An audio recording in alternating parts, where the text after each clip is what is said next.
Su Majestad vida, salud y fuerza. Regresa victorioso de sus campañas en las tierras de Levante, las cosechas son abundantes y el tiempo bueno. Los dioses colman el reino de prosperidad. Pero incluso en el oro más bruñido puede encontrarse una mella. Entre los súbditos satisfechos los hay también atribulados por los más variados motivos. Entre ese puñado, tenéis ante vuestros ojos al más desdichado de todos. Incluso bajo la luz radiante del más claro de los días, mi corazón permanece oprimido por la oscuridad más cerrada. Escuchad, pues, con atención, si es que deseáis conocer el origen de mi desgracia. Así sabréis que hay destinos funestos a los que es imposible escapar, aunque uno se lo proponga con todas sus fuerzas. Algunos nacemos bajo el influjo de oscuros designios, sutiles maromas que nos atan sin posibilidad alguna de liberarnos de ellas por mucho que forcejeemos. Da gracias vosotros los que nacisteis libres, cuyos actos no son torcidos ni adulterados por influjos que os persiguen como mastines tenaces a una gacela herida. Escuchad, escuchad, y comprenderéis por qué llegué a tal conclusión y estado. Mi nombre es Raotet y mi infancia fue feliz en un principio. Hasta que la enfermedad se llevó a mis padres y me encontré repentinamente huérfano. Mis tíos me acogieron y yo solo deseaba recompensarles la caridad demostrada con un comportamiento ejemplar, pero tal idea chocaba con cierto obstáculo. Tenían una hija más o menos de mi edad llamada Selket, hermosa y vehemente. Yo era mucho menos audaz y me limitaba a seguir sus pasos y secundar sus decisiones durante juegos y travesuras. Espléndida como una princesa, yo solo era el siervo fiel que la obedecía fascinado. Y mientras su compañero continuaba siendo un niño apocado, la vida se desarrollaba en ella rápida y sigilosa como la carrera de un ratón, haciéndola florecer. Por eso no me percaté de que sus palabras ya eran las de una mujer cuando después de preguntarme si la veía bella, se sonrojaba y me evitaba durante horas. Selket era hermosa aunque yo no acertase a saber decírselo. En su rostro redondo y aniñado bailaba siempre un mohín entre la seriedad y la picardía haciendo brillar sus ojos negros. Si ella había proyectado convertirme en su esposo en un futuro cercano, tal idea no disgustaría a mis tíos, que no se oponían a nuestro creciente afecto. Nuestra casa era próspera, los días apacibles y solo teníamos que extender la mano y recoger los frutos de la dicha más completa. Por eso el golpe que cayó sobre nuestra encantadora niña fue, por imprevisto, todavía más doloroso. Fue durante la estación de la inundación. Jugábamos con los huesos de los dátiles que nos habíamos comido, sentados junto al estanque del jardín. Entonces Selket se desvaneció, sin más. Corrí a despertar a la nodriza, que como de costumbre, se había dormido a la sombra mientras nos vigilaba a cierta distancia. La señora la cogió en brazos mientras llamaba a sus amos. La acostamos en su lecho pero pronto volvió en sí. Ella no le dio demasiada importancia y los demás nos contagiamos de su despreocupación. Una anécdota sin más. Pero que acabaría desvelándose luego como el principio de la desgracia. Aún así la muchacha ocultaba un secreto, algo que pesaba en su corazón. Solo cuando empezaron a manifestarse claros síntomas de debilidad se sinceró conmigo. Una extraña inquietud había empezado a asaltarla en sueños durante la noche.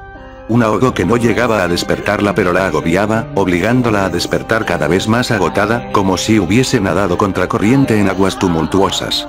Al principio el cansancio iba remitiendo a lo largo del día pero, poco a poco, este había ido negándose a abandonar su carne. Eso me confesó entre abrazos y sollozos. Yo no hallaba el modo de consolarla. Pues eso fue lo que ocurrió. Selket, tan llena de vida, fue perdiendo la fuerza y la lozanía a ojos vista. Sus padres la pusieron en manos de médicos y curanderos. Pero bebedizos, ungüentos, friegas, aspersiones y los más reputados amuletos resultaron inútiles a la hora de alejar la enfermedad de la habitación de la muchacha. Yo pedía devotamente a los dioses por su vida, pues recordaba muy bien la terrible fiebre que había propiciado mi orfandad. El mal que afligía a Selket era de curso más lento, aunque yo percibía asustado que parecía arrastrarla hacia el mismo desenlace. Ella, al fin postrada en el lecho, se aferró a mí como confidente. Constantemente me reclamaba a su lado. En los ratos que permanecíamos a solas, me pedía que estuviese a su lado y me describía su miedo a morir. Es tan sencillo infundir esperanza cuando la propia vida no está amenazada. Selket quería ser engañada. Estoy seguro de que ella intuía que mis palabras eran huecas, meras formalidades, aunque dichas con sinceridad. Ella me amaba y yo a ella, pero de la manera en que se ama a una hermana. Por entonces no sabía que su amor hacia mí era diferente, que ella veía debajo de mi apariencia al joven de dentro de pocos años y era esa figura a quien anhelaba con toda la tenacidad de la que era capaz. Porque esa era otra particularidad de su padecimiento. Su cuerpo languidecía día a día, pero su espíritu permanecía intacto y tan fuerte como siempre. Un viejo curandero la observó detenidamente y apreció en sus muñecas y en su cuello pequeños moratones. Les dijo a mis tíos que no era una buena señal. Un espíritu maligno estaba atormentándola y nutriéndose de ella. Selket lloraba. ¿Tienes sueños, pequeña?, le preguntó. Ahora la noche tiene ojos, murmuró antes de quedarse dormida, pues en la última semana le habían dado varios desmayos parecidos. Este espíritu posee cierta corporeidad, si no es demasiado tarde, sería mejor que alguien guarde la alcoba durante la noche. Su presencia ahuyentará al visitante. Me ofrecía ello inmediatamente. Quería que Selket se curara, volver a verla feliz corriendo, trenzando diademas de flores, escalando tapias. No acababa de acostumbrarme a aquella otra Selket hundida bajo una manta rociada de especias, ojerosa, lívida, humedeciendo con lágrimas constantes el tapiz de amuletos que colgaba de su cuello sobre el pecho. Me quedé profundamente dormido en la cama que colocaron a los pies de la enferma y desperté turbado, como deseando recordar algo olvidado pero que acababa de ver. Al levantarme me descubrí terriblemente débil, también tenía el cuerpo cubierto de moratones. Cerca, Selket se removía respirando con dificultad. Abrió los ojos. Su brillo ardoroso se estaba apagando. Me abrazó hasta hacerme daño y me dijo aterrorizada que se ahogaba, que no podía respirar y el corazón le latía con tal furia que parecía querer hacerse pedazos. Murió llamando por mí y por sus padres, que la rodeábamos sin poder hacer nada. Ahora sé que su espíritu no se encaminó hacia el paraíso occidental. Exhaló el último aliento pensando en mí en la vida luminosa y feliz que se veía obligada a perder. Lloramos ante su tumba y nunca faltaron las ofrendas en los días prescritos. La herida en nuestro espíritu, muy lentamente, fue cicatrizando. Las estaciones se sucedieron sumando hasta 5 años cuando en la casa entró una nueva dueña. Mi esposa Merit era una pariente lejana y cautivó mi corazón cuando nos reuníamos durante fiestas y celebraciones. Era un poco más alta y angulosa que Selket, pero sus ojos y cabellos negros tenían un aire parecido. Redactamos el contrato matrimonial y ella se convirtió en la señora de la casa. Trataba a mis ancianos tíos como sus propios padres y manejaba a la servidumbre como una ama estricta pero amable. No había en su comportamiento la menor tacha, era feliz llevando las riendas del hogar y yo era feliz solo con verla tan animosa. Tenía 17 años, uno menos que yo, y éramos un joven matrimonio lleno de ilusiones. Esa felicidad actuó de muro, impidiéndome ver la oscuridad que se cernía sobre nosotros. Al primer aviso no le dimos de nuevo la suficiente importancia. Amanecimos de la noche de bodas cubiertos de moratones, como si pequeños puños nos hubiesen golpeado con saña, sin haber llegado a despertarnos ni provocarnos dolor. Yo y Merit nos reímos, bromeamos sobre nuestro posible exceso de pasión y volvimos a caer sobre el lecho para amarnos un rato más. Cuando luego, muchas noches, mi esposa tenía sueños intranquilos, al abrir los ojos se descubría mechones arrancados de su soberbia melena y arañazos en la espalda y los brazos. Al igual que Merit, creí durante un tiempo que debía ser ella misma dormida la que se lastimaba, pero mentiría si no os dijera que, ante la constante repetición del hecho, poco a poco empecé a pensar en Selket. Tan tenaz que hubiera sido capaz de manifestarse entre los vivos, armada de un enfado y envidia ultraterrenos. Veo la sonrisa en los rostros de los incrédulos y lo comprendo. Yo también me resistí con todas mis fuerzas a semejante idea, pero escuchad, atended, os diré lo que me convenció de la terrible certeza de tal conclusión. Ahora sí creeréis. Dormitaba en el jardín una tarde calurosa, cuando vi a mi dulce Merit acercarse con una cestilla de higos. El sol brillaba en el cielo limpio, haciendo que delante de mi amada se marcase su sombra. Entonces percibí algo muy extraño. En el suelo había 2 sombras. Otra figura más pequeña nacía de la sombra normal, pegada a ella. Pero no había nadie detrás de mi esposa. Noté un nudo en las entrañas. ¿Qué podía ser aquello? Merit se sentó junto a mí, nuestras sombras se unieron frente al banco y comprobé que ya no estaba la intrusa. Asustado, la abracé y la cestilla cayó de su regazo, rodando los higos a nuestro alrededor. Merit no entendía mi repentina turbación y tampoco reparó en lo que a mí me inquietó todavía más. Los higos más alejados fueron aplastados por un peso inconcreto, como un pie invisible. Lo vi claramente por encima del hombro de la esposa que estrechaba entre mis brazos. Sin ninguna duda ya, me convencí de que Selket estaba allí. Deseaba que mis ojos me hubiesen engañado pues temía por Merit, que al poco me comunicó su estado de buena esperanza. Los rasguños y tirones nocturnos cesaron, pero eso solo sirvió para aumentar mi angustia ante la posible reacción del solapado espíritu que había vuelto para vagar por las habitaciones que cobijaran a su cuerpo mortal.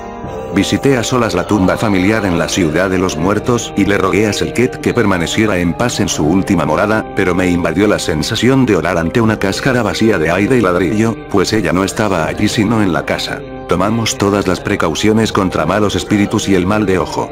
Cubrí a Merit de amuletos, los colgué en las puertas, los metí bajo el colchón, pero el miedo a que aún así algo malo sucediese me atormentaba. Me parecía hacerlo apuntar en nuestra dirección el solo hecho de mentar alguna clase de desgracia contra nosotros o sobre todo, contra Merit. Así que, como ya estaréis suponiendo, el azar desafortunado o esa influencia dañina, nos acabó golpeando a pesar de mis desvelos. Mi esposa murió pero el fruto de su vientre sobrevivió. La partera lo puso en mi regazo al tiempo que hería mis oídos con la amarga noticia. Era un viudo de 20 años. Tenía toda una larga vida para lamentar la pérdida de la amada compañera. Abrumada por el dolor, mi anciana tía no tardó mucho en seguirla. Quería a Merit como una hija y para ella fue, teniendo todavía reciente la desaparición de la primera, como volver a perder otro vástago. Mi corazón saltó oprimido en el pecho al abrirse la tumba para colocar los sarcófagos junto al de mi joven prima. Me acosaron luego pesadillas donde me veía encerrado allí, en las tinieblas, añorando la luz del sol, obligado a no apartar la mirada de aquellas caras pintadas en las tapas, clavando en mí sus grandes ojos abiertos. El rostro ideal de la feliz inmortalidad ocultando los verdaderos rasgos de mis seres queridos. ¿Por qué murmuráis?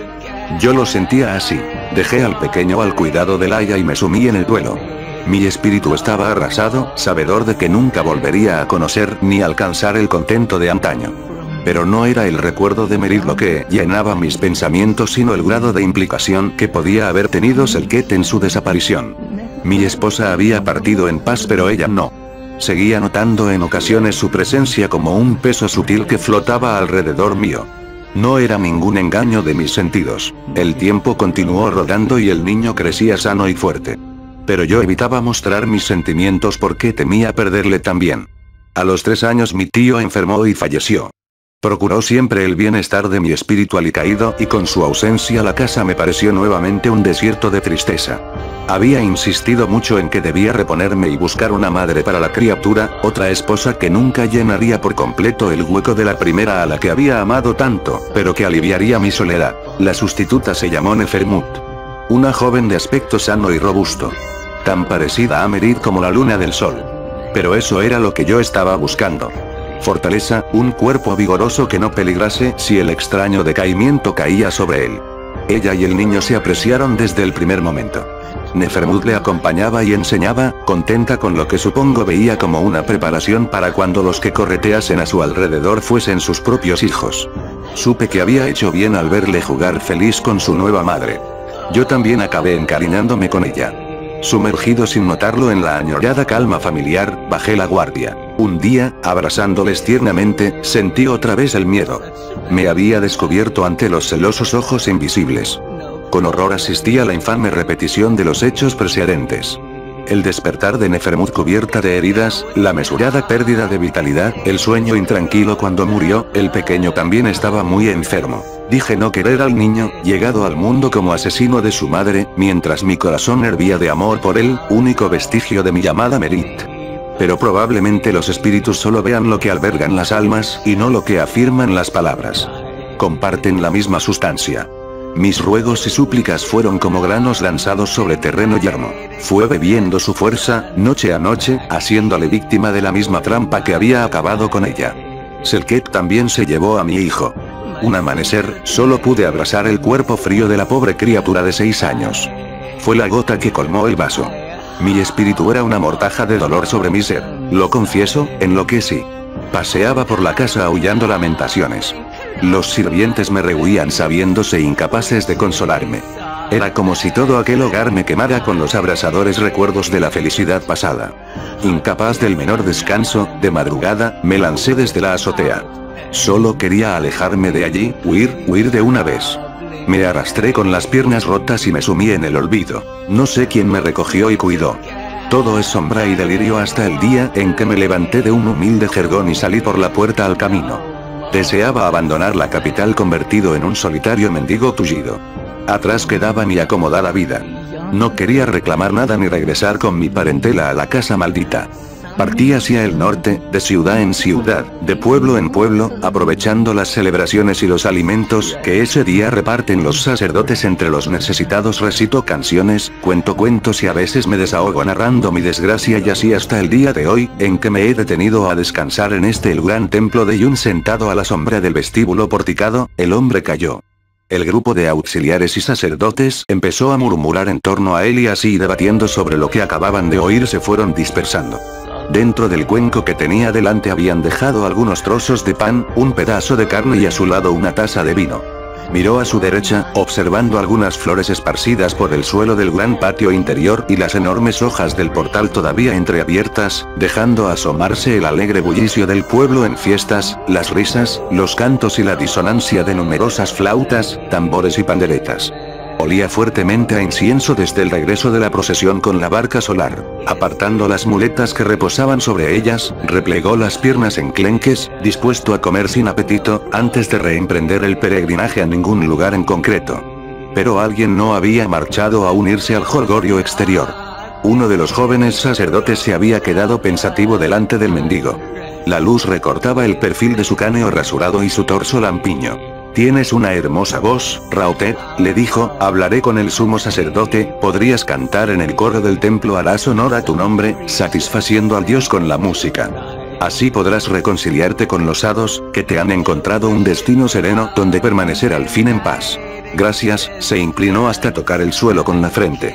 El chico bajó recíprocamente la cabeza y dando la vuelta, desapareció en el interior oscuro del bosque de columnas pintadas. Ya solo, una gruesa lágrima resbaló por la mejilla del hombre.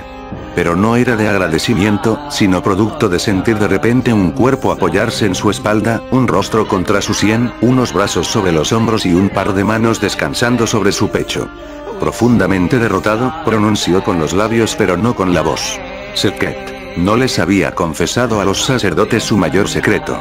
Él sabía muy bien que es imposible escapar del amor propietario de los muertos. Yun, llamada por los griegos Heliópolis, ciudad que albergaba el gran templo del dios del sol, Ra. Raotet, el dios Ra está satisfecho.